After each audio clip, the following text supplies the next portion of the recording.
You came in at 19. Now you've championships. You've been in for a while now. Like, I mean, how's it feel differently than your rookie year? What have you learned most from your rookie season? Oh man, I could write a book. Yeah. All right. Well, we'll be looking for it. Yeah. And you can catch it on Audible. Shout out. Do I feel like a vet? No. Like I just turned 27. Like you guys probably know. I feel like I got drafted yesterday. I remember what it felt like. But year after year, it's like when the rookies come in and you'll see their comments or interviews at the draft and like, who did you model your game after? And now I'm starting to be one of the guys that they looked up to or they watched more. Yeah. And that transition is like, whoa. Like you're still in your 20s, man. Like I remember looking up the KD. Looked up to me. I just got here. What do you? I guess I'm transitioning to an NBA veteran just because I've been in the playoffs every year. I played over 100 playoff games. So basketball terms, yes, but I just turned 27, so I still feel just as young. Well, speaking of other guys looking up to you, who are the vets that you looked up to? Who did you model your game after? Oh man, I mean, Kobe was my idol. That was my favorite player. Kind of like why I fell in love with the game. Yeah, guys that I really studied. KD would be at the top of that list. Melo, Paul George. Then I get to the league, and you guys probably understand this as good as anybody. Al Horford, from a professional standpoint, like somebody that came to work every day, had a routine, had a plan. Whether it was a practice day, a game day, or off day, that was so beneficial to me of like, when I was young, I just think I could show up, put my shoes on and get on the court. Of course. And Al really showed me, not even by telling me, just by like watching him go through his routine. And now Al's in year 18 and still a vital part of a championship team. I learned so much from him of, what it is like to have a routine and create your own and what works best for you. I think that's so important for any young guy coming into the league is like, you need a routine, you need a plan every day. And your plan is going to look different from other guys, but every single day you should know what you need to attack, what you need to do to get yourself ready for, whatever it is to come up. I love what you just said because it's so true. Everybody has players you look to growing up, and that's the end product that's on the field or on the court. And of course, you want to do things that they're doing out there.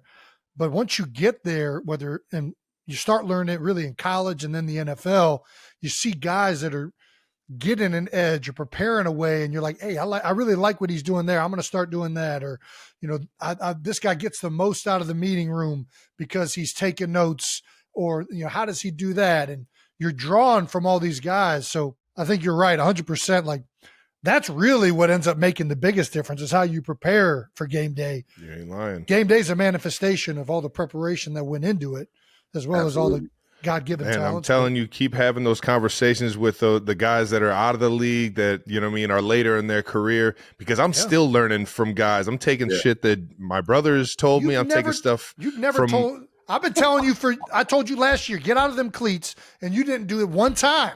You told me literally to wear the special. You're ridiculous. I know it didn't work. But he, I still take notes from a guy like Tony Gonzalez or a guy like Unc, Shannon Sharp. I'll hear what these guys, say they did towards the end of their careers that helped them get the best out of their body week in, week out. And it's like, it's just a nonstop cycle of trying to better yourself. And I can see it right now, the way Al Horford plays the game, his alertness, his attention to detail. He's always in the right spot, always ready for the moment. I could see that definitely being somebody you could look up to, man, or at least take notes from like that. Your profile picture is actually you with Kobe Bryant. And we were talking about how he was the guy that kind of got you into, loving the game of basketball a little bit, or at least, you idolized, and we all idolize at some point in our lives. Is it weird playing playing for the Celtics against that guy who is literally at the top of the Lakers? Did you always kind of envision yourself maybe playing in a Laker uniform, or? Yeah. We don't got to answer it. We don't got to.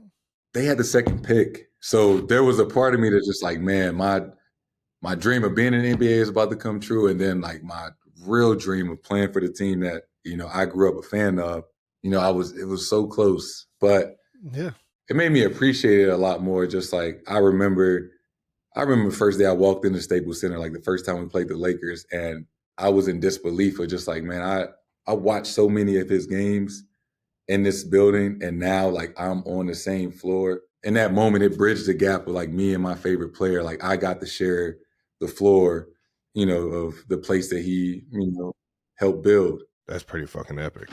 And man, that's what sports is about. Like you guys understand, our responsibility is to motivate and inspire the next generation. Somebody inspired you guys, he inspired me, and you guys have inspired millions of kids to be the next Jayson or Trav. And it's cool about what we do is, there's somebody watching us that's going to grow up like, man, they really helped me, motivate me, even if we never met them before, right? They help motivate the next kid to chase their dream. And, that's one of the coolest things about, what we do, in my opinion, for sure. No, yeah, hell yeah. Unbelievably well said, 100%.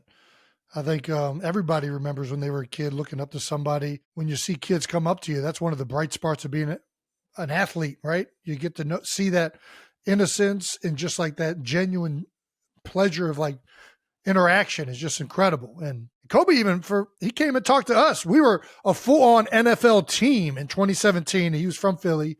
But the year we won the Super Bowl, he came and talked to the team.